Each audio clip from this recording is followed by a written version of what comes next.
কিছু কি বুঝলেন ভাই? জীবনে প্রথম একটা টিভি কিনেছি, তাই আপনাদের দেখাচ্ছি। তাও আবার স্মার্ট টিভি।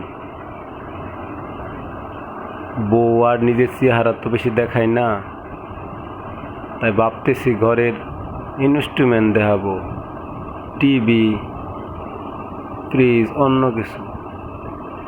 যাই হোক, টিভি কিনে খুব গর্ববোধ করতেছি, এই জন্য আপনাদের দেখাইলাম। কেমন হইলো ভাই? জীবনে প্রথম কিনা টিভি।